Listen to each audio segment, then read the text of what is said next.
Hi all, welcome to our channel turning PSC. അപ്പോൾ നമ്മൾ ഇന്ന് പഠിക്കാനായിട്ട് പോകുന്നത് 10ാം ക്ലാസ്സിലെ ഒരു SCRT ചാപ്റ്ററാണ്. ബയോളജിയിലെ അകറ്റി നിർത്താം രോഗങ്ങളെ എന്ന് പറയുന്ന ചാപ്റ്ററാണ്. ചാപ്റ്റർ എല്ലാവർക്കും അറിയാലോ, ഭയങ്കര ഇമ്പോർട്ടൻ്റ് ആയിട്ടുള്ളൊരു ചാപ്റ്ററാണ്. ഒരുപാട് ക്വസ്റ്റ്യൻസ് ഇതിനകത്ത് ചോദിക്കുന്നൊരു ചാപ്റ്ററാണിത്. അപ്പോൾ എല്ലാവർക്കും ഇഷ്ടമായി ലൈക്ക് ചെയ്ത് സപ്പോർട്ട് ചെയ്യണം. നമുക്ക് പതുക്കെ സ്റ്റാർട്ട് ചെയ്യാം. ഓക്കെ, ഇവിടെ ഒരു പിക്ചർ തന്നിട്ടുണ്ട്. രോഗങ്ങൾ പകരുന്ന വിധം, അതിൻ്റെ ഇതുമായി ബന്ധപ്പെട്ട ഒരു പിക്ചറാണ് ഇവിടെ നൽകിയത്. നമുക്ക് നോക്കാം.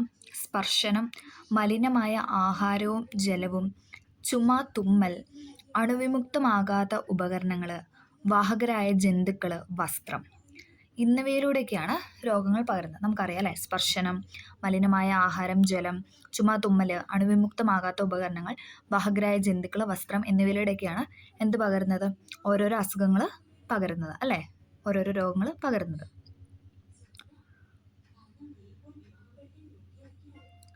ഫസ്റ്റ് നമുക്ക് ഇമ്പോർട്ടൻ്റ് ആയ ഒരു ഇത് പഠിക്കാം. ഒരു രോഗമാണ് എലിപ്പനി. എലിപ്പനി ഒരു ബാക്ടീരിയ രോഗമാണ്. പനികളിൽ എലിപ്പനി മാത്രമാണ് ബാക്ടീരിയ രോഗം, ബാക്കിയെല്ലാം വൈറസ് രോഗമാണ് അല്ലേ. അതുകൊണ്ട് തന്നെ ഇമ്പോർട്ടൻ്റ് ആണ്, എപ്പോഴും ചോദിക്കുന്നൊരു ക്വസ്റ്റ്യനുമാണ്. എലിപ്പനി ഒരു ബാക്ടീരിയ രോഗമാണ്. ബാക്ടീരിയ ഒരു പ്രോക്യാരിയോട്ടാണ്. ബാക്ടീരിയ എന്ന് പറയുന്നത് ഒരു പ്രോക്യാരിയോട്ടാണ്. ഇവ ശരീരത്തിൽ പ്രവേശിച്ചു കഴിഞ്ഞാൽ ദ്വിവിഭജനത്തിലൂടെയാണ് എലിപ്പനി പെരുകുന്നത്. എലിപ്പനി പകരുന്നത് അല്ലെങ്കിൽ പെരുകുന്നത് എങ്ങനെയാണെന്ന് ചോദിച്ചു കഴിഞ്ഞാൽ, നമ്മുടെ മനുഷ്യ ശരീരത്തിൽ പ്രവേശിച്ച് ദ്വിവിഭജനത്തിലൂടെ പെരുകിയാണ് ഈ അസുഖം ഉണ്ടാകുന്നത്. ഇവ ഉൽപ്പാദിപ്പിക്കുന്ന ടോക്സിനുകൾ അഥവാ വിഷവസ്തുക്കൾ കോശങ്ങളെ നശിപ്പിക്കുകയും രോഗമുണ്ടാക്കുകയും ചെയ്യുന്നു. അവ ഉൽപ്പാദിപ്പിക്കുന്ന ടോക്സിനുകൾ അഥവാ വിഷവസ്തുക്കൾ കോശങ്ങളെ നശിപ്പിക്കുകയും രോഗമുണ്ടാക്കുകയും ചെയ്യുന്നു. എലിപ്പനിക്ക് കാരണമായ ബാക്ടീരിയയാണ് ഏതെന്ന് പറയുന്നത്? ലെപ്റ്റോസ്പൈറ അല്ലേ. എലിപ്പനിക്ക് കാരണമായ ഒരു ബാക്ടീരിയയാണ് ലെപ്റ്റോസ്പൈറ. അത് ഇമ്പോർട്ടൻ്റ് ആണ്. എലിപ്പനിക്ക് കാരണമായ ബാക്ടീരിയയാണ് ലെപ്റ്റോസ്പൈറ. എലികളുടെയും നായ്ക്കളുടെയും മറ്റു ചില മൃഗങ്ങളുടെയും മൂത്രത്തിലൂടെ പുറത്തെത്തുന്ന ബാക്ടീരിയ കെട്ടിക്കിടക്കുന്ന വെള്ളത്തിലും ഈർപ്പത്തിലും നിലനിൽക്കും. ബാക്ടീരിയ മുറിവിലൂടെ രക്തത്തിലെത്തിയാൽ ശരീരകലകളെ ബാധിക്കുകയും ചില ടോക്സിനുകൾ ഉൽപ്പാദിപ്പിക്കുകയും ചെയ്യുന്നു. ഇവ രക്തലോമികകളിൽ തകരാറുണ്ടാക്കുകയും ആന്തരിക രക്തസ്രാവത്തിന് കാരണമാകുകയും ചെയ്യും. കണ്ടോ, ഇത്രയും ഭീകരമായൊരു അസുഖമാണ് എലിപ്പനി എന്ന് പറയുന്നത്. എലികളുടെയും നായ്ക്കളുടെയും മറ്റു ചില മൃഗങ്ങളുടെയും മൂത്രത്തിലൂടെ പുറത്തെത്തുന്ന ബാക്ടീരിയ കെട്ടിക്കിടക്കുന്ന വെള്ളത്തിലും ഈർപ്പത്തിലുമാണ് നിലനിൽക്കുന്നത്. ബാക്ടീരിയ മുറിവിലൂടെ, അതായത് നമ്മുടെ ശരീരത്തിൽ എവിടെയെങ്കിലും മുറിവുണ്ടായ അതിലൂടെയാണ് രക്തത്തിലെത്തുന്നത്. എന്നിട്ട് എന്താണ്, ശരീരകലകളെ ബാധിക്കുകയും ചില ടോക്സിനുകൾ ഉൽപ്പാദിപ്പിക്കുകയും ചെയ്യും. അവ രക്തലോമികകളിൽ തകരാറുണ്ടാക്കുകയും ആന്തരിക രക്തസ്രാവത്തിന് കാരണമാകുകയും ചെയ്യുന്നു. ഓക്കെ, അപ്പം പഠിക്കണം. എലിപ്പനിക്ക് കാരണമായ ബാക്ടീരിയയാണ് ലെപ്റ്റോസ്പൈറ എന്ന് പറയുന്നത്. പിന്നെ എലിപ്പനി എന്ന് പറയുന്നത് ഒരു ബാക്ടീരിയ രോഗമാണ്. പിന്നെ എലിപ്പനി ബാക്ടീരിയ ഒരു പ്രോക്യാരിയോട്ടാണ്. ഇത് മൂന്നും ഇമ്പോർട്ടൻ്റ് ആയ പോയിന്റാണ്. ഓക്കെ, പ്രളയാനന്തരമുള്ള മുൻകരുതൽ ചെറിയൊരു ബോക്സോടെ നൽകിയിട്ടുണ്ട്. നമുക്ക് നോക്കാം. അടിയന്തര സാഹചര്യങ്ങളിൽ തരണം ചെയ്ത ശേഷം ഉണ്ടാകാവുന്ന ആരോഗ്യ പ്രശ്നങ്ങൾ ഒഴിവാക്കുന്നതിന് നിരവധി നിർദ്ദേശങ്ങൾ ആരോഗ്യ വകുപ്പ് നൽകിയിട്ടുണ്ട്. തിളപ്പിച്ചാറ്റിയ വെള്ളം കുടിക്കുന്നതും ശരിയായ അളവിൽ ക്ലോറിൻ ഉപയോഗിച്ച് ശുദ്ധീകരിച്ച കുടിവെള്ളം ഉപയോഗിക്കുന്നതും ജലജന്യ രോഗങ്ങളെ തടയുന്നു. തിളപ്പിച്ചാറ്റിയ വെള്ളം കുടിക്കുന്നതും ശരിയായ അളവിൽ ക്ലോറിൻ ഉപയോഗിച്ച് ശുദ്ധീകരിച്ച വെള്ളം ഉപയോഗിക്കുന്നതും എന്താണ്, ജലജന്യ രോഗങ്ങളിൽ നിന്ന് തടയാനായിട്ട് സാധിക്കും. വെള്ളക്കെട്ടുകളിലും മറ്റും കൊതുകുകൾ പെരുകാനിടയുള്ളതിനാൽ കൊതുക് നശീകരണത്തിന് ഉചിതമായ മാർഗങ്ങൾ സ്വീകരിക്കണം. എലിപ്പനി പോലുള്ള രോഗങ്ങളെ നിയന്ത്രിക്കുന്നതിന് വാഹക ജീവികളെ അകറ്റിയും പ്രതിരോധ മരുന്നുകൾ വിദഗ്ധരുടെ നിർദ്ദേശാനുസരണം കഴിക്കുകയും വേണം. രോഗമുള്ളവർ രോഗസ്ഥിരീകരണത്തിനാവശ്യമായ പരിശോധനകൾക്ക് വിധേയരാവുകയും മരുന്നുകൾ കഴിക്കുകയും വേണം. സുരക്ഷിതമല്ലാത്ത മേഖലകളിൽ താമസിക്കുന്നവർ നിർദ്ദേശാനുസരണം സുരക്ഷിത കേന്ദ്രങ്ങളിലേക്ക് മാറണം. ദുരിതാശ്വാസ കേന്ദ്രങ്ങളിൽ ആരോഗ്യ സംരക്ഷണത്തിനാവശ്യമായ തരത്തിൽ പെരുമാറുകയും വ്യക്തി ശുചിത്വവും പരിസര ശുചിത്വവും ഉറപ്പുവരുത്തുകയും വേണം. ഇത് പ്രളയത്തിൻ്റെ ആ ഒരു ടൈമിലുണ്ടായിരുന്ന ഇതിനെക്കുറിച്ച് പറയുന്ന ഒരു കുറിപ്പാണ്. ഓക്കെ, നമുക്ക് നെക്സ്റ്റ് നോക്കാം. ഇനി എലിപ്പനിയുടെ ലക്ഷണങ്ങളാണ് കൊടുത്തിരിക്കുന്നത്. ശക്തമായ പനി, തലവേദന, പേശിവേദന, കണ്ണിനുണ്ടാകുന്ന ചുവപ്പ് നിറം എന്നിവയാണ് എലിപ്പനിയുടെ മുഖ്യ ലക്ഷണം എന്ന് പറയുന്നത്. ശക്തമായ പനി, തലവേദന, പേശിവേദന, കണ്ണിനുണ്ടാകുന്ന ചുവപ്പ് നിറം എന്താണ്, എലിപ്പനിയുടെ ഒരു മുഖ്യ ലക്ഷണങ്ങളാണ്. തുടക്കത്തിലെ കണ്ടെത്തി ചികിത്സിച്ചാൽ പരിപൂർണമായും ഭേദമാകാവുന്ന ഒരു രോഗമാണ് എലിപ്പനി എന്ന് പറയുന്നത്. ചികിത്സയേക്കാൾ നല്ലത് പ്രതിരോധമാണ് എന്ന തിരിച്ചറിവ് രോഗവ്യാപനം തടയുന്നതിന് അത്യാവശ്യമാണ്. എലിപ്പനി പകരാതിരിക്കുന്നതിന് സ്വീകരിക്കേണ്ട നടപടികൾ എന്തെല്ലാമാണ് നമുക്ക് നോക്കാം.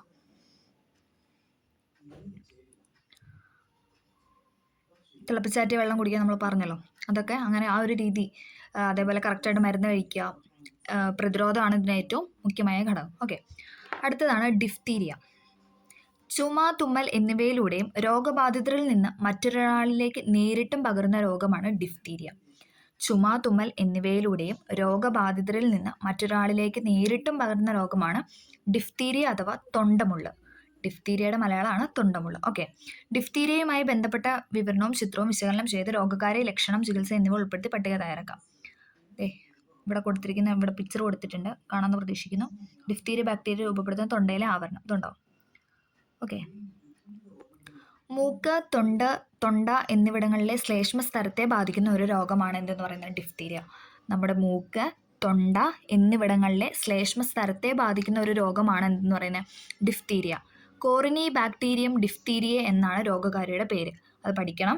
കോറിനി ബാക്ടീരിയം ഡിഫ്തീരിയ, കോറിനി ബാക്ടീരിയം ഡിഫ്തീരിയ എന്നതാണ് രോഗകാരി. കോറിനി ബാക്ടീരിയ ഡിഫ്തീരിയ എന്നതാണ് രോഗകാരി. അപ്പോൾ തന്നെ നമുക്ക് ആ ബാക്ടീരിയത്തിനകത്ത് കണക്ട് ചെയ്യാം. ഡിഫ്തീരിയ എന്ന് പറയുന്നത് ഒരു ബാക്ടീരിയ രോഗമാണ്. ഓക്കെ, ഇവ ഉൽപ്പാദിപ്പിക്കുന്ന ടോക്സിനുകൾ പനി, തൊണ്ടവേദന, കഴുത്തിൽ ലിംഫ് ഗ്രന്ഥികളിൽ വീക്കം എന്നിവ ഉണ്ടാകുന്നു. ഇവ ഉൽപ്പാദിപ്പിക്കുന്ന ടോക്സിനുകൾ പനി, തൊണ്ടവേദന, കഴുത്തിലെ ലിംഫ് ഗ്രന്ഥികളിൽ വീക്കം എന്നിവ ഉണ്ടാക്കുന്നു. ടോക്സിനുകളാൽ നശിപ്പിക്കപ്പെട്ട ശ്ലേഷ്മാവരണത്തിലെ കോശങ്ങൾ 2-3 ദിവസങ്ങൾക്കകം കട്ടിയുള്ള ചാരനിറത്തിലുള്ള ഒരാവരണം തൊണ്ടയിൽ ഉണ്ടാകുന്നു. ക്രമേണ മസ്തിഷ്കം, ഹൃദയം, വൃക്ക എന്നിവ തകരാറിലാകുന്നു. ടോക്സിനുകൾക്കെതിരെ പ്രയോഗിക്കുന്ന ആൻറ്റി ടോക്സിനുകൾ രോഗബാധയെ ഏൽക്കാതെ കോശങ്ങളെ സംരക്ഷിക്കാൻ ഉപയോഗിക്കുന്നു. എന്നാൽ രോഗം മൂർച്ഛിച്ച അവസ്ഥയിൽ മരുന്നുപയോഗിച്ച് രോഗിയെ രക്ഷിക്കാനായിട്ട് സാധിക്കില്ല. അതിനാൽ ഏറ്റവും ഉചിതമായ പ്രതിരോധ മാർഗം വാക്സിൻ സ്വീകരിക്കുക എന്നതാണ്. ഡിഫ്തീരിയയ്ക്ക് എതിരെയുള്ള ഏറ്റവും ഉചിതമായ മാർഗം എന്ന് പറയുന്നത് എന്താണ്? അത് പ്രതിരോധ കുത്തിവയ്പ്പ് അല്ലേ? ഓക്കെ, ഇപ്പോൾ ഡിഫ്തീരിയ എന്ന് പറയുന്നത് ഒരു ബാക്ടീരിയ രോഗമാണ്. അതിൻ്റെ രോഗകാരിയാണ് കോറിനി ബാക്ടീരിയം ഡിഫ്തീരിയ. ഓക്കെ, അപ്പോൾ അതിൻ്റെ ഏറ്റവും വലിയ പ്രതിരോധ മാർഗം എന്ന് പറയുന്നത് എന്താണ്? കുത്തിവയ്പ്പാണ്. ഓക്കെ, അടുത്തതാണ് ക്ഷയം. രോഗകാരി, ക്ഷയത്തിൻ്റെ രോഗകാരിയാണ് മൈക്കോ ബാക്ടീരിയം ട്യൂബർകുലോസിസ്. നമുക്കറിയാം ക്ഷയത്തിൻ്റെ ഇംഗ്ലീഷാണ് ട്യൂബർകുലോസിസ്. അപ്പം ബാക്ടീരിയ രോഗമാണ് മൈക്കോ ബാക്ടീരിയം ട്യൂബർകുലോസിസ് എന്നാണ് രോഗകാരിയുടെ പേരെന്ന് പറയുന്നത്. അപ്പം ക്ഷയം എന്ന് പറയുന്നത് ഒരു ബാക്ടീരിയ രോഗമാണ്. ഓക്കെ, മുഖ്യ ലക്ഷണങ്ങൾ: ശരീരത്തിന് ഭാരക്കുറവ് അനുഭവപ്പെടുക, ക്ഷീണം, സ്ഥിരമായ ചുമ. ശരീരത്തിന് ഭാരക്കുറവ് അനുഭവപ്പെടുക, ക്ഷീണം, സ്ഥിരമായ ചുമ എന്നിവ മുഖ്യ ലക്ഷണങ്ങളാണ്. ക്ഷയത്തിൻ്റെ മുഖ്യ ലക്ഷണങ്ങളാണ് ശരീരത്തിന് ഭാരക്കുറവ് അനുഭവപ്പെടുക, ക്ഷീണം, സ്ഥിരമായ ചുമ. രോഗകാരിയുടെ പേരാണ് മൈക്കോ ബാക്ടീരിയം ട്യൂബർകുലോസിസ്. രോഗപകർച്ച, ഇതെങ്ങനെയാണ് പകരുന്നത്? രോഗി ചുമയ്ക്കുമ്പോഴോ തുമ്മുമ്പോഴോ സംസാരിക്കുമ്പോഴോ രോഗാണുക്കൾ വായുവിലേക്കും മറ്റുള്ളവരിലേക്കും വ്യാപിക്കുന്നു. ഇങ്ങനെയാണ് ക്ഷയരോഗം പകരുന്നത്. രോഗി ചുമയ്ക്കുമ്പോഴോ തുമ്മുമ്പോഴോ സംസാരിക്കുമ്പോഴോ രോഗാണുക്കൾ വായുവിലേക്കും മറ്റുള്ളവരിലേക്കും വ്യാപിക്കുന്നു. ഇതുമൂലമാണ് ക്ഷയരോഗം പകരുന്നത്. രോഗം ബാധിക്കുന്ന ശരീരഭാഗങ്ങൾ, ഏതൊക്കെ ഭാഗങ്ങളെയാണ് രോഗം ബാധിക്കുന്നത് നോക്കാം. ശ്വാസകോശത്തെയാണ് മുഖ്യമായും ക്ഷയരോഗം ബാധിക്കുക. നമ്മൾ പറഞ്ഞു സ്ഥിരമായ ചുമയല്ലേ, ചുമച്ച് നമുക്ക് ശ്വാസകോശം ഭയങ്കര ബുദ്ധിമുട്ടായി മാറും അല്ലേ. ശ്വാസകോശത്തെയാണ് മുഖ്യമായും ക്ഷയരോഗം ബാധിക്കുക. എന്നാൽ വൃക്കകൾ, അസ്ഥികൾ, അസ്ഥിസന്ധികൾ, തലച്ചോറ് എന്നിവയും ഈ രോഗം ബാധിക്കാറുണ്ട്. വൃക്ക, അസ്ഥി, അസ്ഥിസന്ധി, തലച്ചോറ്. വൃക്ക, അസ്ഥി, അസ്ഥിസന്ധികൾ, തലച്ചോറ് എന്നിവയും ക്ഷയരോഗം ബാധിക്കാറുണ്ട്. ഇതിൻ്റെ ചികിത്സ എന്ന് പറയുന്നത് ആൻറ്റിബയോട്ടിക് ഉപയോഗിച്ചുള്ള ചികിത്സാരീതിയാണ്. ആൻറ്റിബയോട്ടിക് ഉപയോഗിച്ചുള്ള ചികിത്സാരീതിയാണ് ക്ഷയരോഗത്തിൻ്റെ ചികിത്സ എന്ന് പറയുന്നത്. വാക്സിനാണ് പ്രധാനമായും എടുക്കുന്നത്. ക്ഷയരോഗബാധയെ തടയുന്നതിന് ഉപയോഗിക്കുന്ന പ്രതിരോധ വാക്സിനാണ് BCG വാക്സിനാണ് ക്ഷയരോഗബാധയെ തടയാനായിട്ട് ഉപയോഗിക്കുന്ന വാക്സിൻ എന്ന് പറയുന്നത്. അപ്പോൾ ക്ഷയരോഗം എന്ന് പറയുന്നത് ഒരു ബാക്ടീരിയ രോഗമാണ്. രോഗകാരി മൈക്കോ ബാക്ടീരിയം ട്യൂബർകുലോസിസ്. ശരീരത്തിന് ഭാരക്കുറവ് അനുഭവപ്പെടുക, ക്ഷീണം, സ്ഥിരമായ ചുമ, അതാണ് മുഖ്യ ലക്ഷണം. സ്ഥിരമായ ചുമ മൂലം എന്താണ്? നമുക്ക് ശ്വാസകോശത്തെയാണ് കൂടുതലായിട്ടും ബാധിക്കുന്നത്. അതേപോലെ തന്നെ വൃക്ക, അസ്ഥി, അസ്ഥിസന്ധി, തലച്ചോറ് എന്നിവയും ബാധിക്കാറുണ്ട്. രോഗി ചുമയ്ക്കുമ്പോഴും തുമ്മുമ്പോഴും സംസാരിക്കുമ്പോഴും ഒക്കെയാണ് ഇത് കൂടുതലായിട്ടും പകരാനുള്ള സാധ്യത. അതിനുള്ള വാക്സിനാണ്, പ്രതിരോധ വാക്സിനാണ് BCG എന്ന് പറയുന്നത്.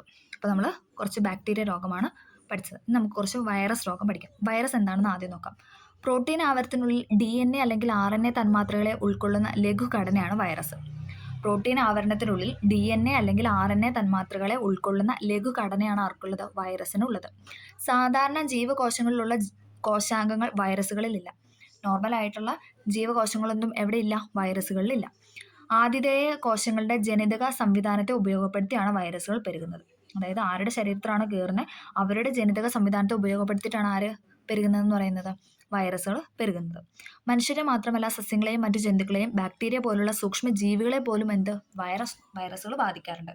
ബാക്ടീരിയ പോലും വൈറസുകൾ ബാധിക്കാറുണ്ട്. ഓക്കെ, സസ്യങ്ങളെയും അല്ലെ ജന്തുക്കളെ, മനുഷ്യരെ മാത്രമല്ല ബാക്ടീരിയ പോലുള്ള സൂക്ഷ്മ ജീവികളെയും വൈറസുകൾ ബാധിക്കാറുണ്ട്. ഓക്കെ, ഇപ്പം നമുക്കറിയാം നിപ്പ വൈറസ് അല്ലെ, നിപ്പ കൊറോണ എന്നൊക്കെ കേൾക്കുമ്പോൾ തന്നെ നമുക്കറിയാം അല്ലേ അത് വൈറസ് രോഗമാണ്.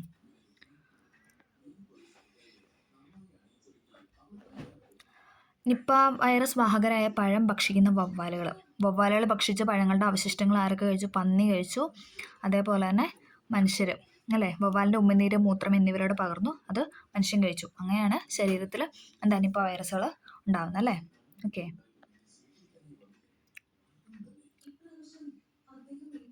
എയ്ഡ്സ്. അടുത്തതാണ് എയ്ഡ്സ്. ലോകത്തെ ഭീതിയിലാഴ്ത്തിയ രോഗമാണ് എയ്ഡ്സ്.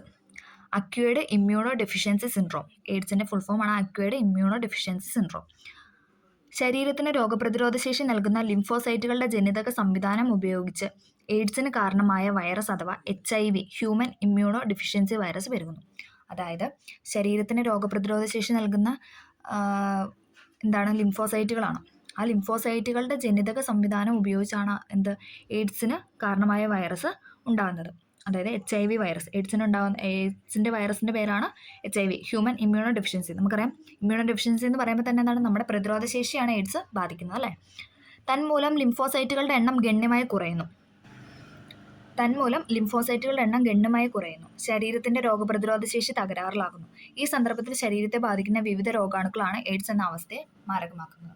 അതായത് ഈ വൈറസ് HIV വൈറസ് നമ്മുടെ ശരീരത്തിൽ കയറി നമുക്ക് ചെറിയ ചെറിയ അസുഖങ്ങൾ പോലും പെട്ടെന്ന് പിടിപെടാനായിട്ട് നമ്മുടെ ഇമ്മ്യൂണിറ്റീനെയാണ് അത് ബാധിക്കുന്നത്. അതുകൊണ്ട് തന്നെ പെട്ടെന്ന് നമുക്ക് അസുഖങ്ങൾ വരാനായിട്ട് സാധിക്കും. അതുകൊണ്ട് തന്നെ അവർക്ക് പെട്ടെന്ന് പെരുകി പോകാനായിട്ടുള്ള കഴിവുണ്ടാവും. ഓക്കെ, ഇതെങ്ങനെയാണ് പകരുന്നതെന്ന് നോക്കാം. HIV മനുഷ്യ ശരീരത്തിൽ പകരുന്നത് എങ്ങനെ? ലിംഫോസൈറ്റുകളുടെ എണ്ണവും എയ്ഡ്സ് എന്ന അവസ്ഥയെ മാരകമാക്കുന്ന സാഹചര്യം നമുക്ക് നോക്കാം. HIV ബാധിതരുമായുള്ള ലൈംഗിക ബന്ധത്തിലൂടെ HIV ബാധിതരായ അമ്മയിൽ നിന്ന് ഗർഭസ്ഥ ശിശുവിലേക്ക് HIV ഘടകങ്ങളുള്ള സൂചിയും സിറിഞ്ചും ഉപയോഗിക്കുന്നതിലൂടെ HIV അടങ്ങിയ രക്തവും അവയവങ്ങളും സ്വീകരിക്കുന്നതിലൂടെ ഇതിലൂടെയൊക്കെയാണ് എയ്ഡ്സ് എന്ന രോഗം പകരുന്നത്. എന്നാൽ എങ്ങനെയൊക്കെ എയ്ഡ്സ് പകരില്ല, എങ്ങനെയൊക്കെ പകരില്ല നമുക്ക് നോക്കാം. സ്പർശനം, ഹസ്തദാനം, ചുമ, തുമ്മൽ എന്നിവയിലൂടെ എയ്ഡ്സ് പകരില്ല. സ്പർശനം, ഹസ്തദാനം, ചുമ, തുമ്മൽ എന്നിവയിലൂടെ എയ്ഡ്സ് പകരില്ല. കൊതുക്, ഈച്ച മുഖേന പകരില്ല. കൊതുക്, ഈച്ച, പ്രാണി എന്നിവയിലൂടെ ഒന്നും എയ്ഡ്സ് പകരില്ല. ഒരുമിച്ച് താമസിക്കുക, ആഹാരം പങ്കിടുക, അതായത് ഒരു പാത്രത്തിൽ കഴിച്ചു എന്ന് വിചാരിച്ചിട്ടൊന്നും നമുക്ക് എയ്ഡ്സ് എന്ന രോഗം പകരില്ല. ഓക്കെ, ഒരേ ശൗചാലയം ഉപയോഗിച്ചാൽ, അതായത് ഒരേ ടോയ്ലറ്റ് അല്ല വാഷ്റൂം ഒന്നും ഉപയോഗിച്ചാൽ എയ്ഡ്സ് ഒന്നും പകരത്തില്ല. ഒരേ കുളത്തിൽ കുളിക്കുന്നതിലൂടെ ഒന്നും എയ്ഡ്സ് പകരില്ല. അതായത് സ്പർശനം, ഹസ്തദാനം, ചുമ, തുമ്മൽ എന്നിവയിലൂടെയും കൊതുക്, ഈച്ച, പ്രാണി അവയിലൂടെ ഒന്നും ഈ എയ്ഡ്സ് എന്ന രോഗം പകരില്ല. ഓക്കെ, അടുത്തതാണ് ഹെപ്പറ്റൈറ്റിസ്. ഒരു കരൾ രോഗമാണ് ഹെപ്പറ്റൈറ്റിസ്. ഹെപ്പറ്റൈറ്റിസ് എന്ന് പറയുന്നത് ഒരു കരൾ രോഗമാണ്. PYQ ആണ്. ഹെപ്പറ്റൈറ്റിസ് ആണ് ഒരു കരൾ രോഗമാണ് ഹെപ്പറ്റൈറ്റിസ്. ഓക്കെ, വൈറസുകൾ മൂലവും ഹെപ്പറ്റൈറ്റിസ് രോഗം ഉണ്ടാകുന്നു. ഹെപ്പറ്റൈറ്റിസ് എന്ന രോഗം ഉണ്ടാകുന്നു. കരളിനുണ്ടാകുന്ന വീക്കമാണ് ഇതിൻ്റെ പ്രധാന ലക്ഷണം. അതായത് ഹെപ്പറ്റൈറ്റിസ് എന്ന അസുഖത്തിൻ്റെ പ്രധാന ലക്ഷണം എന്ന് പറയുന്നത് കരളിലുണ്ടാകുന്ന വീക്കമാണ്. ഓക്കെ, കരളിനുണ്ടാകുന്ന വീക്കമാണ് പ്രധാന ലക്ഷണം. കരൾ ഉൽപ്പാദിപ്പിക്കുന്ന പിത്തരസത്തിൻ്റെ പ്രവാഹം തടയപ്പെടുന്നത് വഴി പിത്തരസത്തിലെ ബിലിറൂബിൻ എന്ന വർണ്ണവസ്തുവിൻ്റെ അളവ് രക്തത്തിൽ കൂടും. കരൾ ഉൽപ്പാദിപ്പിക്കുന്ന പിത്തരസത്തിൻ്റെ പ്രവാഹം തടയുന്നത് വഴി പിത്തരസത്തിലെ ബിലിറൂബിൻ എന്ന വർണ്ണവസ്തുവിൻ്റെ അളവ് രക്തത്തിൽ കൂടും. ഇത് ശ്ലേഷ്മ സ്തരത്തിലും കണ്ണിൻ്റെ വെള്ളയിലും നഖത്തിലും നൽകുന്ന കടും മഞ്ഞ നിറമാണ് രോഗത്തിൻ്റെ ബാഹ്യലക്ഷണമെന്ന് പറയുന്നത്. അതായത് ഈ പിത്തരസത്തിലെ ബിലിറൂബിൻ എന്ന വർണ്ണവസ്തുവിൻ്റെ അളവ് രക്തത്തിൽ കൂടുന്നത് വഴി നമ്മുടെ കണ്ണിൻ്റെ വെള്ളയിലും നഖത്തിലും ശ്ലേഷ്മ സ്തരങ്ങളിലും നൽകുന്ന കടും മഞ്ഞ നിറമാണ് രോഗത്തിൻ്റെ ബാഹ്യലക്ഷണമെന്ന് പറയുന്നത്. മലിനമായ ആഹാരം, ജലം, രോഗിയുടെ രക്തഘടകങ്ങൾ, വിസർജ്യ വസ്തുക്കൾ എന്നിവയിലൂടെ രോഗം വ്യാപിക്കുന്നു. മലിനമായ ജലം, ആഹാരം, രോഗിയുടെ രക്തഘടകങ്ങൾ, വിസർജ്യ വസ്തുക്കൾ എന്നിവയിലൂടെ ഈ രോഗം വ്യാപിക്കുന്നു. HIV പകരുന്ന അതേ സാഹചര്യങ്ങളിലൂടെ ചില ഇനം ഹെപ്പറ്റൈറ്റിസ് രോഗങ്ങളും പകരുന്നു. അതായത് നമ്മൾ പഠിച്ചായിരുന്നു അല്ലേ, HIV പകരുന്ന, അതായത് എയ്ഡ്സ് പകരുന്ന അതേ സാഹചര്യങ്ങളിൽ കൂടെ തന്നെയാണ് ഈ ഹെപ്പറ്റൈറ്റിസ്, ചില ടൈപ്പ് ഓഫ് ഹെപ്പറ്റൈറ്റിസും പകരുന്നത്. ഓക്കെ, കേരളത്തിൽ വ്യാപകമായ ഡെങ്കിപ്പനി, ചിക്കൻ ഗുനിയ എന്നിവയും എന്താണ്? വൈറസ് രോഗങ്ങളാണ്. അപ്പോൾ ഡെങ്കിപ്പനിയും ചിക്കൻ ഗുനിയയും ഒക്കെ എന്താണ്? വൈറസ് രോഗമാണ്. കൊതുകുകൾ വഴിയാണ് ഈ രോഗങ്ങൾ പകരുന്നത്. കൊതുകുകൾ വഴിയാണ് ഡെങ്കിപ്പനി, ചിക്കൻ ഗുനിയ എന്നീ രോഗങ്ങൾ പകരുന്നത്. അതൊരു വൈറസ് രോഗമാണ്. മറ്റു വൈറസ് രോഗങ്ങളെയും അവയുടെ പകർച്ച രീതികളെയും കുറിച്ച് വിവരശേഖരണം നടത്തി. ഇത് കുട്ടികളോട് പറഞ്ഞൊരു വർക്കായിരുന്നത്. നോക്കാം. അടുത്തതാണ് ഫംഗസ് രോഗങ്ങൾ. പൂപ്പലുകൾ ഉൾപ്പെടുന്ന വിഭാഗമാണ് ഫംഗസുകൾ. നമുക്കറിയാം അല്ലേ? പൂപ്പലുകൾ ഉൾപ്പെടുന്ന വിഭാഗത്തിനാണ് എന്തെന്ന് പറയുന്നത്? ഫംഗസുകൾ എന്ന് പറയുന്നത്. ചില ഫംഗസുകൾ രോഗകാരികളായി പ്രവർത്തിക്കുന്നു. ഇവ ഉൽപ്പാദിപ്പിക്കുന്ന ടോക്സിനുകളാണ് രോഗത്തിന് കാരണം. മനുഷ്യനെ ബാധിക്കുന്ന ചില ഫംഗസ് രോഗങ്ങളാണ് താഴെ നൽകിയിരിക്കുന്നത്. നോക്കിക്കേ, വട്ടച്ചൊറി, അത്ലറ്റ്സ് ഫുട്ട്, ഇതൊക്കെ എന്താണ്? ഫംഗസ് രോഗങ്ങളാണ്. ചിലയിനം ഫംഗസുകൾ ത്വക്കിലുണ്ടാക്കുന്ന രോഗമാണ് വട്ടച്ചൊറി അഥവാ റിംഗ് വേം. ചിലയിനം ഫംഗസുകൾ ത്വക്കിലുണ്ടാകുന്ന, അതായത് നമ്മുടെ സ്കിന്നിലുണ്ടാക്കുന്ന രോഗമാണ് എന്തെന്ന് പറയുന്നത്? വട്ടച്ചൊറി. അതായത് ഒരു തടിപ്പ് പോലെ ഒരു തിണർപ്പ് വന്നിങ്ങനെ കിടക്കും ശരീരത്തിൽ, ഒരു റെഡ്നെസ് ആയിട്ട്. വട്ടത്തിലുള്ള ചുവന്ന തിണർപ്പുകളായാണ് രോഗം പ്രത്യക്ഷമാകുന്നത്. സ്പർശനത്തിലൂടെയും സമ്പർക്കത്തിലൂടെയുമാണ് ഈ രോഗം പകരുന്നത്. അപ്പം വട്ടച്ചൊറി എങ്ങനെയാണ് പകരുന്നത്? സ്പർശനത്തിലൂടെയും സമ്പർക്കത്തിലൂടെയും എന്താണ്? വട്ടച്ചൊറി പകരുന്നത്. അതൊരു ഫംഗസ് രോഗമാണ്. കാൽവിരലുകൾക്കിടയിലും പാദങ്ങളിലും ഫംഗസുകൾ ഉണ്ടാക്കുന്ന രോഗമാണ് അത്ലറ്റ് ഫുട്ട്. അപ്പം അത്ലറ്റ് ഫുട്ട് എവിടെയാണ്? കാൽവിരലുകൾക്കിടയിലും പാദങ്ങളിലും, നമുക്കറിയാം കാലിൻ്റെ അടിയിലൊക്കെ അല്ലേ, അവിടെയാണ് ഈ അത്ലറ്റ് ഫുട്ട് വരുന്നത്. ചൊറിച്ചിലോ ഉണ്ടാകുന്ന ചുവന്ന ശൽക്കങ്ങൾ പ്രത്യക്ഷപ്പെടുന്നതാണ് മുഖ്യ രോഗലക്ഷണം. അതായത് നമ്മുടെ കാലിൻ്റെ അടിയിൽ ഇങ്ങനെ ഭയങ്കര ചൊറിച്ചിലും ചുവന്ന തുടുത്തിങ്ങനെ കിടക്കുന്ന ആ ഒരു ഇതിനെയാണ് നമ്മൾ എന്തെന്ന് പറയുന്നത്? അത്ലറ്റ് ഫുട്ട് എന്ന് പറയുന്നത്. ഓക്കെ. മലിനജലവും മണ്ണുമായുള്ള സമ്പർക്കം വഴിയാണ് എന്തുണ്ടാവുന്നത്? ഈ രോഗാണുക്കൾ പ്രവേശിക്കുന്നത്. കൂടുതലായി നമുക്കറിയാം ഈ മഴക്കാലത്തൊക്കെയാണ് എല്ലാവർക്കും അല്ലേ, മലിനമായ ജലവും മണ്ണുമായുള്ള സമ്പർക്കം വഴിയാണ് കാൽവിരലുകൾക്കിടയിൽ രോഗാണുക്കൾ പ്രവേശിക്കുന്നത്. അപ്പോൾ നമ്മൾ പഠിച്ചു വട്ടച്ചൊറിയും അത്ലറ്റ് ഫുട്ടൊക്കെ എന്താണ്? ഫംഗസ് രോഗമാണ്. ഓക്കെ. പൂപ്പലുകൾ ഉൾപ്പെടുന്ന വിഭാഗമാണ് ഫംഗസ്. അതേപോലെ തന്നെ ഡാൻഡ്രഫ് അഥവാ താരൻ. മൃതകോശങ്ങൾ പൊഴിയുന്നതിനനുസരിച്ച് ത്വക്കിലെ കോശങ്ങൾ തുടർച്ചയായി പുതുക്കപ്പെട്ടുകൊണ്ടിരിക്കുന്നു. പൊഴിയുന്നതിനേക്കാൾ വേഗത്തിൽ കോശങ്ങൾ വിഭജിച്ചാൽ അവ ശൽക്കങ്ങളായി മാറും. ഈ അവസ്ഥയാണ് താരൻ. ഒരുമാതിരിപ്പെട്ട എല്ലാവർക്കും തന്നെ ഉള്ളൊരു ഇതാണല്ലേ താരൻ അഥവാ ഡാൻഡ്രഫ് എന്ന് പറയുന്നത്. ഈ സന്ദർഭത്തിൽ ത്വക്കിനെ ബാധിക്കുന്ന ചിലയിനം ഫംഗസുകൾ അസഹ്യമായ ചൊറിച്ചിലിനും അണുബാധ ഉണ്ടാകും. നമുക്കറിയാം അല്ലേ, ഒരുപാട് അങ്ങ് തലയിൽ താരനായി നമുക്ക് ഭയങ്കര ഇറിറ്റേഷൻ, ഭയങ്കര ചൊറിച്ചിലും കാര്യങ്ങളൊക്കെ ആയിരിക്കുമല്ലോ. ശൽക്കങ്ങൾ വെളുത്ത പൊടികളായി ഇളകി വീഴാനും മുടി കൊഴിച്ചിലിനും കാരണമായിരിക്കും. അതായത് ഡാൻഡ്രഫ് മുഖേന എന്താണ്? നമുക്ക് മുടി കൊഴിച്ചിലിന് കാരണമാകുന്നു. ഓക്കെ. അടുത്തതാണ് പ്രോട്ടോസോവ രോഗങ്ങൾ. ഏകകോശ യൂക്യാരിയോട്ടുകളാണ് പ്രോട്ടോസോവകൾ എന്ന് പറയുന്നത്. ഏകകോശ യൂക്യാരിയോട്ടാണ് എന്തെന്ന് പറയുന്നത്? പ്രോട്ടോസോവ എന്ന് പറയുന്നത്. പ്രോട്ടോസോവ മൂലമുണ്ടാകുന്ന രോഗത്തിന് ഉദാഹരണമാണ് മലമ്പനി. മലമ്പനി അഥവാ മലേറിയ എന്ന് പറയുന്നത് പ്രോട്ടോസോവ മൂലമുണ്ടാകുന്ന രോഗത്തിന് ഉദാഹരണമാണ്. ഓക്കെ. മലമ്പനി രോഗബാധ, അതിൻ്റെ ഒരു ടേബിളാണ് ഇവിടെ നൽകുന്നത്. രോഗകാരി എന്ന് പറഞ്ഞാൽ പ്ലാസ്മോഡിയം ആണ് രോഗകാരി. വാഹകരം വാഹകർ എന്ന് പറയുന്നത് അനോഫിലസ് പെൺകൊതുകുകളാണ്. മലമ്പനി രോഗമുണ്ടാക്കുന്ന വാഹകരാണ് അനോഫിലസ് പെൺകൊതുക്. അത് ആതിഥേയ ജീവി എന്ന് പറഞ്ഞാൽ മനുഷ്യനിലായിരിക്കും അല്ലേ, മനുഷ്യനാണ് ആതിഥേയ ജീവി എന്ന് പറയുന്നത്. വിറയലോട് കൂടിയ പനി, അമിത വിയർപ്പ് എന്നിവയാണ് മലമ്പനിയുടെ മുഖ്യ ലക്ഷണം. വിറയലോട് കൂടിയ പനി, അമിത വിയർപ്പ് എന്നിവയാണ് എന്താണ്? മലമ്പനിയുടെ മുഖ്യ ലക്ഷണം. അനുബന്ധമായി തലവേദന, ഛർദി, വയറിളക്കം, വിളർച്ച എന്നിവയും ഉണ്ടാകുന്നുണ്ട്. വിറയലോട് കൂടിയ പനി, അമിത വിയർപ്പ് മലമ്പനിയുടെ മുഖ്യ ലക്ഷണമാണ്. അതോടുകൂടി തലവേദന, ഛർദി, വയറിളക്കം, ഇതെല്ലാം, വിളർച്ച എന്നെല്ലാം ഇതിൻ്റെ ലക്ഷണമാണ്. ഓക്കെ. വിരകളും രോഗകാരികൾ. അടുത്തതാണ് ഫൈലേറിയൽ വിരകൾ ഉണ്ടാകുന്ന മന്ദരോഗം ക്യുലിക്സ് കൊതുകുകളിലൂടെയാണ് പകരുന്നത്. ആ ഒറ്റ സെൻറ്റൻസ് തന്നെ 2 പോയിന്റ്സ് ഉണ്ട് അല്ലേ. ഫൈലേറിയൻ വിരകൾ, അതായത് മന്ദരോഗം ഉണ്ടാക്കുന്ന വിരകൾ ചോദിച്ചു കഴിഞ്ഞാൽ ഫൈലേറിയൻ വിരകൾ. ഇനി ഏത് കൊതുകുകളാണ് അല്ലെങ്കിൽ വാഹകരെന്ന് ചോദിച്ചു കഴിഞ്ഞാൽ ആരാണ്? ക്യുലിക്സ് കൊതുകുകളിലൂടെയാണ് മന്ദരോഗം പകരുന്നത്. ഓക്കെ. ഫൈലേറിയൻ വിരകൾ ഉണ്ടാകുന്ന മന്ദരോഗം ക്യുലിക്സ് കൊതുകുകളിലൂടെയാണ് പകരുന്നത്. ലിംഫ് വാഹികളിൽ വിരകൾ തങ്ങി നിൽക്കുന്നതിനാൽ ലിംഫിൻ്റെ പ്രവാഹം തടയപ്പെടുന്നു. അതായത് ലിംഫ് വാഹികളിൽ വിരകൾ തങ്ങി നിൽക്കുന്നു, എന്നിട്ട് എന്താണ്? ലിംഫിൻ്റെ പ്രവാഹം തടയപ്പെടുന്നു. അതുമൂലം ലിംഫ് വാഹികൾ വീങ്ങുന്ന ഒരവസ്ഥ. നമുക്കറിയാലോ, മന്ത് പിടിച്ച കാലെന്നൊക്കെ നമ്മൾ പറയുന്നത് ഭയങ്കര തടിച്ചിട്ടല്ലേ. കണ്ടോ, അതേ ഇവിടെ ഒരു പിക്ചർ വന്നിട്ടുണ്ട്. ഇതേപോലെ നല്ല തടിച്ച് വണ്ണം ആയിട്ടല്ലേ ഇരിക്കുന്നതാണ്. ലിംഫ് വാഹികൾ വീങ്ങുന്ന അവസ്ഥയാണ് എന്തെന്ന് പറയുന്നത്? മന്തെന്ന് പറയുന്നത്. ഓക്കെ. മലിനമാകുന്ന പരിസരം രോഗകാരികളുടെ പെരുകൽ കേന്ദ്രമാണ്. കൊതുക്, ഈച്ച പോലുള്ള വാഹകരും പെരുകുന്നതോടെ സാംക്രമിക രോഗങ്ങൾ നിയന്ത്രണാതീതമാകുന്ന അവസ്ഥയാണ് ഉണ്ടാകുന്നത്. സാംക്രമിക രോഗങ്ങൾ തടയണമെങ്കിൽ രോഗകാരികളും വാഹകരും പെരുകുന്ന സാഹചര്യങ്ങൾ ഒഴിവാക്കണം. പരിസരം മലിനമാകാതെ സൂക്ഷിക്കേണ്ടത് നാം ഓരോരുത്തരുടെയും കടമയാണ്. നമ്മളോട് പറഞ്ഞൊരു കാര്യമാണ് അല്ലേ? ഓക്കെ. രോഗാണുക്കൾ ഇല്ലാതെയും രോഗങ്ങൾ, അതായത് രോഗാണുക്കൾ, വൈറസ്, ബാക്ടീരിയ, ഫംഗസ് അതൊന്നും അല്ലാതെയും രോഗങ്ങൾ ഉണ്ടാകുന്നുണ്ട് അല്ലേ? രോഗാണുബാധ മാത്രമാണ് എല്ലാ രോഗങ്ങൾക്കും കാരണം, മറ്റു കാരണങ്ങൾ കൊണ്ടും രോഗം ഉണ്ടാകുന്നില്ലേ? നമുക്ക് നോക്കാം. രോഗങ്ങൾ: 1 ജീവിതശൈലി, 2 ജനിതകപരം, 3 തൊഴിൽജന്യം, 4 പോഷക ഘടകങ്ങളുടെ അപര്യാപ്തത. ജീവിതശൈലി രോഗമുണ്ട്, ജനിതകപരമുണ്ട്, തൊഴിൽജന്യമുണ്ട്, പോഷക ഘടകങ്ങളുടെ അപര്യാപ്തത മൂലം എന്താണ് രോഗങ്ങൾ ഉണ്ടാകുന്നുണ്ട്. ഇതൊന്നും രോഗാണുക്കൾ മുഖേനയല്ല അല്ലേ? തൊഴിൽജന്യ രോഗങ്ങൾ നമുക്ക് ഫസ്റ്റ് അതൊന്ന് നോക്കാം. തൊഴിലിടങ്ങളിലെ സാഹചര്യവുമായി ബന്ധപ്പെട്ടുണ്ടാകുന്ന രോഗങ്ങളെയാണ് തൊഴിൽജന്യ രോഗങ്ങൾ എന്ന് പറയുന്നത്. നമുക്ക് പേരിൽ നിന്ന് കണക്ട് ചെയ്യാം. തൊഴിലിടങ്ങളിലെ സാഹചര്യവുമായി ബന്ധപ്പെട്ടുണ്ടാകുന്ന രോഗങ്ങളാണ് എന്തെന്ന് പറയുന്നത് തൊഴിൽജന്യ രോഗങ്ങൾ.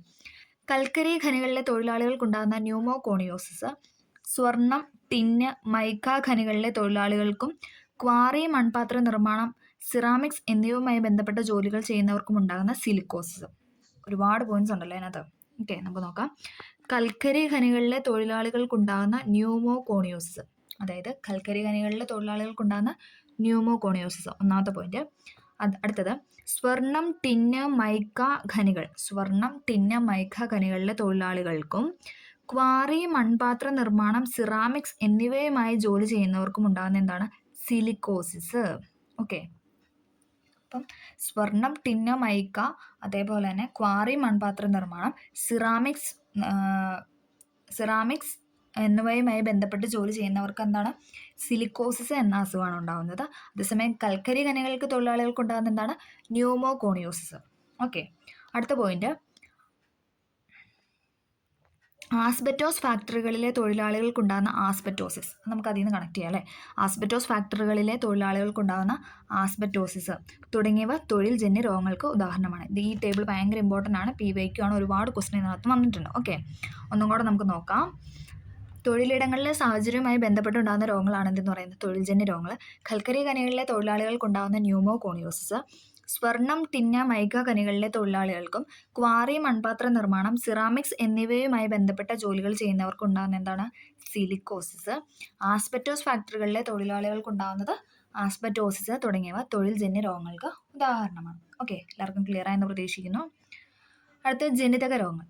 കോശപ്രവർത്തനങ്ങളെ നിയന്ത്രിക്കുന്ന ജീനുകൾക്കുണ്ടാകുന്ന തകരാറുകളാണ് എന്തെന്ന് പറയുന്നത് ജനിതക രോഗങ്ങൾ. നമുക്കറിയാം അല്ലേ? ജീനുകൾക്കുണ്ടാകുന്ന തകരാറാണ് എന്തെന്ന് പറയുന്നത് ജനിതക രോഗങ്ങൾ. ഹീമോഫീലിയ, സിക്കിൾ സെൽ അനീമിയ ഇതെല്ലാം അതിൻ്റെ എക്സാമ്പിളാണ് അല്ലേ? ഹീമോഫീലിയയും സിക്കിൾ സെൽ അനീമിയൊക്കെ ജനിതക രോഗങ്ങൾക്ക് എക്സാമ്പിളാണ്. ഹീമോഫീലിയ, രക്തം കട്ട പിടിക്കുന്നത് പ്ലാസ്മയിലെ ചില പ്രോട്ടീനുകളുടെ സഹായത്താലാണ്. നമുക്കറിയാം രക്തം കട്ട പിടിക്കുന്നത് പ്ലാസ്മയിലെ ചില പ്രോട്ടീനുകളുടെ സഹായത്താലാണ്. ഇത്തരം പ്രോട്ടീനുകളുടെ ഉൽപ്പാദനത്തെ നിയന്ത്രിക്കുന്ന ജീനുകൾ തകരാറിലായാലാണ് എന്ത് സംഭവിക്കുന്നത് ഹീമോഫീലിയ എന്ന അസുഖം ഉണ്ടാകുന്നത്. അതായത് ഇത്തരത്തിലുള്ള പ്രോട്ടീനുകളുടെ ഉൽപ്പാദനം നിയന്ത്രിക്കുന്ന ജീനുകൾ തകരാറിലായ എന്താണ് നമ്മുടെ ശരീരത്തിൽ രക്തം കട്ട പിടിക്കത്തില്ല. അതായത് എന്തെങ്കിലും മുറിവോ കാര്യങ്ങളൊക്കെ ഉണ്ടായിക്കഴിഞ്ഞാൽ എന്താണ് ഇത്ര സമയം അല്ലെങ്കിൽ ഒരു കുറച്ച് ടൈം കഴിയുമ്പോൾ എന്താണ് നോർമലി കട്ടയായി മാറണം അല്ലേ? പക്ഷെ അങ്ങനെ കട്ട പിടിക്കാത്തൊരവസ്ഥയാണ് എന്തെന്ന് പറയുന്നത് ഹീമോഫീലിയ എന്ന് പറയുന്നത്. ചെറിയ മുറിവിൽ നിന്ന് പോലും അമിതമായ രക്തനഷ്ടം ഉണ്ടാകുന്നു. അതായത് ചെറുതായിട്ടൊന്ന് കൈയോ കാലോ എവിടെയെങ്കിലും ഒന്ന് തട്ടിയാൽ പോലും എന്താണ് ഒരുപാട് രക്തസ്രാവം ഉണ്ടാകുന്നു. ഇതിനെയാണ് നമ്മൾ എന്തെന്ന് പറയുന്നത് ഹീമോഫീലിയ എന്ന് പറയുന്നത്. ഇതൊരു ജനിതക രോഗമായതിനാൽ പരിപൂർണ ചികിത്സ ഇല്ല. അതായത് ഒരു ജീൻ തകരാറ് മൂലമായിട്ട് ഉണ്ടാകുന്നതാണ് അല്ലേ? അതുകൊണ്ട് തന്നെ നമുക്ക് എന്താണ് ഇതിനൊരു പരിപൂർണ ചികിത്സ നിലവിലില്ല. ഉൽപാദനം തകരാറിലായ പ്രോട്ടീൻ ഏതെന്ന് കണ്ടെത്തി അത് കുത്തിവെച്ചാണ് രോഗത്തിന് താൽക്കാലിക ശമനം ഉണ്ടാകുന്നത്. അത് തന്നെ നല്ല ടാസ്ക് ആയിട്ടുള്ള ഒരു കാര്യമാണ് അല്ലേ? അതായത് ഏത് പ്രോട്ടീൻ്റെ കുറവാണെന്ന് കണ്ടെത്തി അത് അതിനുശേഷം ഇഞ്ചെക്ട് ചെയ്തിട്ട് വേണം എന്താണ് ഇതിന് ഒരു താൽക്കാലിക ശമനം ഉണ്ടാക്കാൻ. പരിപൂർണ ചികിത്സ നിലവിലില്ല. ഓക്കെ, പ്രത്യേക ശ്രദ്ധയും പരിചരണവും ആവശ്യമായ ഇത്തരം രോഗികൾക്കായി ചില സാമൂഹിക സംഘങ്ങൾ പ്രവർത്തിക്കുന്നുണ്ട്. ഹീമോഫീലിയ രോഗികളെ കണ്ടെത്തി പരിചരിക്കുന്നതിനും ബന്ധുക്കളെയും പൊതുജനങ്ങളെയും ബോധവൽക്കരിക്കാനും ഇത്തരം സന്നദ്ധ സംഘടനകൾ മുൻകൈ എടുക്കുന്നു. അടുത്തതാണ് സിക്കിൾ സെൽ അനീമിയ, അരിവാൾ രോഗം. സിക്കിൾ സെൽ അനീമിയ എന്ന് പറഞ്ഞാൽ അരിവാൾ രോഗം. അതെന്താണ്?